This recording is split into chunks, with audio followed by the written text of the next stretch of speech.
One Question is designed to give subscribers valuable insights on how executive leaders in college athletics think about key issues on their respective campuses, in their departments, or within their leagues and conferences.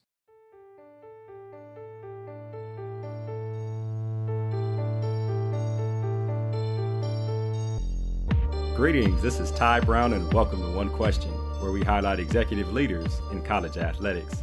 I'm joined by Craig Fink. Craig is the Senior Associate Athletics Director for Advancement and Chief Revenue Officer at UNC Greensboro. Greetings, Craig. Thanks for joining us today. Great to be with you, Ty. Now, Craig, you've been in college athletics for roughly 20 years. 17 of those years you've been in athletic development, so you're well seasoned in that area of athletics. And, of course, you've been there at UNC Greensboro for almost 8 years now. And since you've been there, you've been pretty successful in terms of development and raising funds. You've successfully endowed a position on a baseball team, and there's a number of other things that you've done. What I'd like to know is, how do you and your colleagues there at Greensboro use creativity in your approach to development? Well, Ty, I want to first start by saying I really appreciate the opportunity to chat with you and be part of the One Question podcast program and shine a light on some of the great things happening at UNC Greensboro. I like to say that anytime things are going well in the development area, then things are going well in a lot of areas. And that is certainly the case with UNCG athletics and our university. And really, for the development operation to get rolling, a number of things have to be in alignment, and two are very important. First, athletics needs to be a clear priority at the institutional level, and our chancellor, Dr. Frank Gilliam, does a great job of making that very clear. Second, you need to have an athletic director committed to growing the development operation, both by allocating appropriate resources and dedicating their time personally to fundraising, and we definitely have that in Kim Record. Those things have created an environment that has allowed us to be very creative and really entrepreneurial in our thinking. And when we started, we really wanted to build a development operation based on relationships and not transactions. And we've tried to make it about more than just wins and losses. And when you really can connect your constituents to your coaches and, more importantly, student athletes, good things happen. So we've been fortunate to double both cash raised and the number of donors to our scholarship fund over the past 7 years. And in terms of specific creative ideas, or at least doing things differently, there are several initiatives we put in place. The first that had big part of our growth has come from is the addition of our team enrichment funds. We just didn't have enough people giving back. In particular, our athletic alumni, and we also saw a big growth area in giving from parents of student athletes. So we created team enrichment funds, which allow people to give directly to our teams. 80% go to the team for the coach to use for their highest priorities that are above and beyond their budget, and 20% goes to our athletic scholarship fund. Next, we added a priority point system and allowed folks to buy back missed years of giving, which was a nice boost for us, and we're really glad we got that in place before our basketball success came, because that's really helped us out. Another was that we started to shift our messaging to help redefine what it means to support UNCG athletics at a leadership level. For instance, instead of making $10,000 gifts for 5 consecutive years to get to $50,000 to start an endowment, we needed people thinking about doing $10,000 a year to the scholarship fund and at least $50,000 outright to start an endowment. And when we laid out the need and how it impacts the lives of our student athletes, people really responded pretty well to that. We also started including what it would take to fully endow in-state and out-of-state scholarships in our messaging. And that actually led to a few planned gifts that ended up being gifts that were among the largest we've ever received. And finally, more recently, we added the ability for people to endow a position on a team, as you mentioned, and the first one was our shortstop spot on the baseball team at $150,000. And I have to credit NAD and all the great collaboration in the industry. You know, a number of these ideas were definitely influenced by colleagues across the country. Right. And the question I have regarding, you mentioned Kim Record and then some of the ideas you've had, how do these ideas come to fruition? Do you hear about them from colleagues? And you mentioned NAD and other organizations. Does Kim sit down and say, Craig, I heard about this idea? Or do you guys just brainstorm some of them and come up with them on your own? Yeah, I think it's really a team approach. Our leadership group has been in place for pretty much the entire almost 8 years that I've been at UNC Greensboro now, and Kim has done a great job of creating an environment where this collaboration and creativity flows really well among the group. You can talk to, whether it's the compliance or our marketing or our ticketing guy. Everybody's kind of chiming in with thoughts and about how they can help other units get better.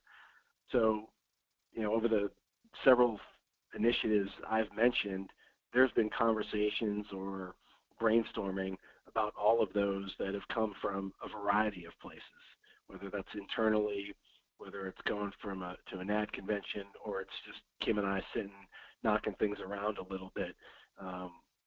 But the important thing is having her active participation in those dialogues and in that conversation to allow an idea to move from just talking about it to having the freedom in our fundraising area to actually try some of these things and put them into play and see how they can impact the program. Right.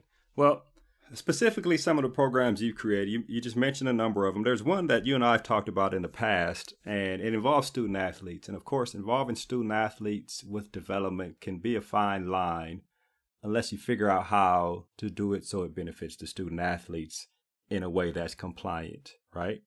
Yes. You have a program which emphasizes to student athletes the importance of philanthropy and giving back to those who have come before you. Can you give us some insight into that program, such as the initial challenges of creating it and the success that you've seen since its implementation? Yeah, sure, Ty. I'd be happy to. The name of the program is the True Spartan Challenge, and it's been a really strong program for us, and it has created a culture of philanthropy among our current student athletes. For 5 consecutive years now, 100% of our student athletes have made a gift back to the Spartan Club. We also launched an alumni edition 2 years ago, and the number of athletic alumni donors has more than doubled.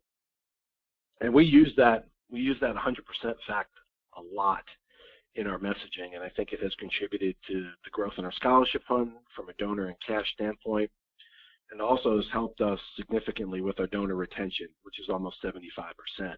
When people hear that all of our student athletes are making a gift every year, it's really hard for them to not make some kind of a gift to our program. And a big part of why the True Spartan Challenge has been so successful, I think, at the core, is that at UNCG we are fiercely committed to the quality of the student athlete experience and making it the best it can be. Kim has stressed that from day one, and our student athletes feel that, and they know that they are valued. So one of the first things we did was to try and get the student athletes to see the Spartan Club as much more than just the group that runs the annual fund. Our Spartan Club staff will go on the road with each team a couple times per year, and our messaging to the student athletes was very intentional from the beginning. The central theme that we share is that it's not just about the 4 years you're here at UNCG, it's about being a Spartan for life. And we also want to let them know that the Spartan Club is a way to connect to our alumni network for mentoring, internships, and hopefully job opportunities. So when we started the True Spartan Challenge, we knew that we would need buy-in from the student athletes. And so we went to the executive committee of our Student Athlete Advisory Council, our SAC, and shared an initial vision, but we really allowed them to help craft the program. So there was a feeling of ownership from the very beginning, and we had some great leaders in that first group, and it made a difference for us. From there, we went to the full SAC and then all student athletes, and the key that really made it go was the team reps. Each team will have a True Spartan Challenge team rep that we usually select from the SAC, and it has become a bit of a special thing now to be selected as a team rep. The role of the team rep is to talk directly to their teammates about the True Spartan Challenge. So they're standing up in front of all their teammates, whether it's after we're there with them, but after practice or after a weight session. And the team reps are actually the ones that collect the gifts from their teammates to turn into the Spartan Club. not only are they getting some great real-life experience that they can add to their resume, but we are also developing our future generation of alumni leaders that can help be connectors to their teammates after they graduate. They can help get people back for alumni events. They can also help with fundraising. There's no required gift level. We really stress the importance of participation at any level. In terms of challenges, we haven't had many. We've been very fortunate, but early on we did have a few student athletes that felt like they were unable to make a gift. So we had other teammates step up and make a gift in their honor. I'd say probably each year out of 220 or so student athletes, we have less than 10 where that is the case. And it really runs itself now. Our co-chairs are always a junior and a senior, so you always have someone in a leadership role that's been through it. And we have an initial meeting to make small tweaks, but the SAC runs it from there. So that's really kind of the broad, quick version of the True Spartan Challenge. You started 5 years ago, I guess, right? Those alum, the initial people who gave, and even the student athletes who came after that initial group, are they annual contributors now, or what kind of culture has that created with the young alumni? Yeah, no, it's a great question. A lot of them are. And by year 3, we had the idea to convert this to the True Spartan Challenge Alumni Edition. And a lot of those team reps we tapped into for the Alumni Edition. And basically what we do is we challenge our alumni. We put out rankings publicly of how many donors we have for each sport, year to date. And so the baseball guys can see how many soccer guys have given, the softball players can see the women's soccer, and they're competitive, they're athletes. That competitive spirit never goes away. So we put that out there. We use social media, and we've found it costs us almost nothing because we do it all by email and social media. And what we've done is we find influencers, those alumni that have great networks, and a bunch of them are our team reps now that are out there, where they'll make their gift, and we'll just shoot them a quick note, or I'll call them and say, hey, saw that you made your gift, or thinking you'll probably make your gift, or hope that you will. Would you mind posting on social media saying, hey, I've made my gift, now it's your turn, and tag all of the people that you connect with on social media? And it's been a really successful program for us. We went from 150 former student athletes making a gift before we started this to 300 in the first year, and we pushed up over 400 athletic alumni donors in year 2, and I think it's the kind of thing that will continue to build on itself. Well, Craig, this sounds like an excellent idea, and it sounds like the idea is going excellently. I'm sure it's something that Kim wears with pride there as the athletics director. If she updates the president on, hey, here's what we're doing with our student athlete and our athletic alumni. And then for you, in terms of your interaction with student athletes, which I don't know how many people in development actually have interaction with student athletes, but your interaction with student athletes and actually giving something to them beyond just, their experience playing sports and getting an academic education, you're giving something to them that can help them down the lines in terms of other understanding, giving back to those who come before you. This is an excellent thing, Craig. Thanks, Ty. No, I appreciate you saying that. And, it's also been something that we've used to share with other units on campus and, our other gift officers. Our alumni participation rate for former student athletes is almost 3 times as high as the general student population at UNCG. And so, as we've kind of shared the success with this program, it's an affinity-driven program, and that can be applied anywhere across campus. So we've started to try to help some of our other units as well to put something similar in place, not exactly, but using those same concepts. That's excellent information, Craig. I think there's a lot in this conversation that people can probably study to try to implement at their own programs. I really appreciate you joining us here on One Question. Thanks, Ty. Great to chat with you today. That was Craig Fink. He's a Senior Associate Athletics Director for Advancement and Chief Revenue Officer at UNC Greensboro. And of course, this is Ty Brown with One Question. And keep in mind, the role of a leader is to create and maintain an environment that people want to be a part of.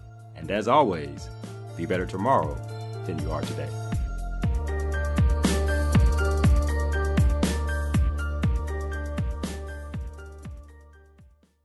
This episode of One Question is produced by Spades Media Group, solving problems using creative leadership.